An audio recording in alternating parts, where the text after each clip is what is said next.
Hello friends, this is Vishnukant Singh. Welcome to all in admission media. अब एक latest update की मैं बात करूं तो ऑलरेडी ये सुप्रीम कोर्ट में क्लियर हो गया था कि आपका मॉकअप राउंड कैंसिल किया जाएगा, लेकिन कुछ सेट ऑफ रूल्स आएंगे जिसकी बात करूंगा। एमसीसी की तरफ से एक ऑफिशियली नोटिस अभी पब्लिश किया गया है जो उसको आप एमसीसी की वेबसाइट से डाउनलोड भी कर सकते हो। लेकिन अगर मैं बड़े अपडेट की मैं बात करूं तो जो मॉकअप राउंड आपका 21 मार्च टू 31 मार्च तक हेल्ड किया गया था उसको स्टैंड कैंसिल कर दिया जाता है। जी हाँ, 4 पॉइंट की बात की गई है। पहले पॉइंट की मैं बात करूंगा तो the earlier allotment admission done in mockup round of PG counselling which were made during the period of 21 March to 31 March 2022 will deemed to be cancelled. मतलब कि ये कैंसिल हो गई है।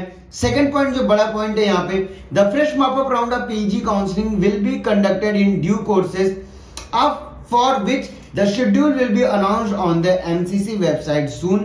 Third, the candidates who have taken admission in earlier mop-up round during the period of 21st to 31st can take their original certificates back from their respective allotted colleges as they will have to apply again in the fresh mop-up round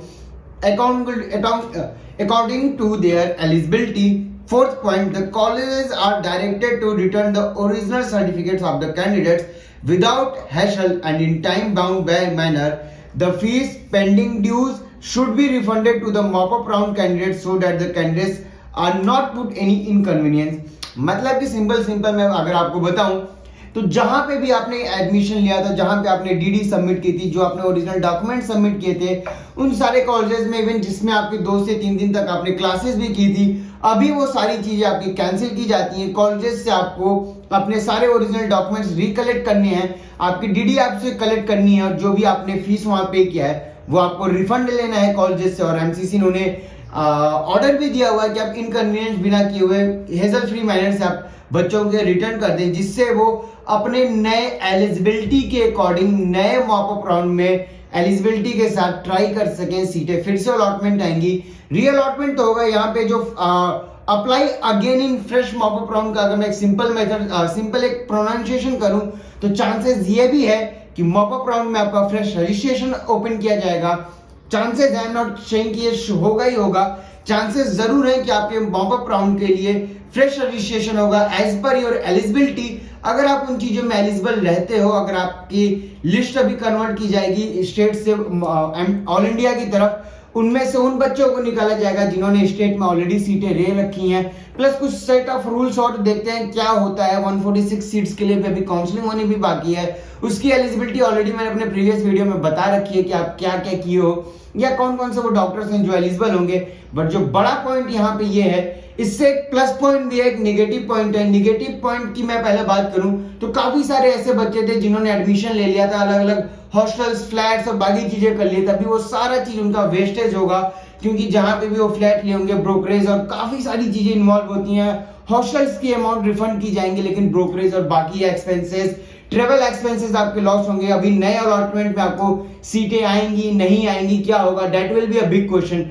लेकिन अगर मैं plus point की बात करूं तो यहाँ पे काफी सारे कैंडिडेट्स थे जिन्होंने मॉकअप राउंड में मिस्टेक्स की थी कि एट रैंडम कोई भी ब्रांच डाल दिया था। लाइक उन्हें चाहिए था ऑप्थल, ईएनटी, एनेस्थीसिया, बट ट्राई करने के लिए रैंडम प्ले करने के चक्कर में उन्होंने पीएसएम, एनाटॉमी, फिजियोलॉजी डाल दिया था। इससे क्या हुआ कि उनको वो सीटें अलॉट हो गई और काफी सारे स्टेट्स के राउंड से वो बाहर कर दिए गए थे। अभी उनके लिए प्लस पॉइंट होगा। प्लस काफी सारे ऐसे भी बच्चे, डॉक्टर से हमारी बात हो रही थी, बच्चों से बात हो रही थी जिन्होंने डीम्ड में अप्लाई नहीं किया था।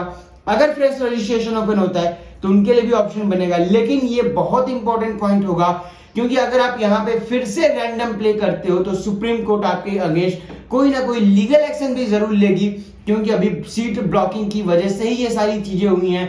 146 सीट प्लस सीट ब्लॉकिंग की वजह से ये पूरा चीज हुआ है।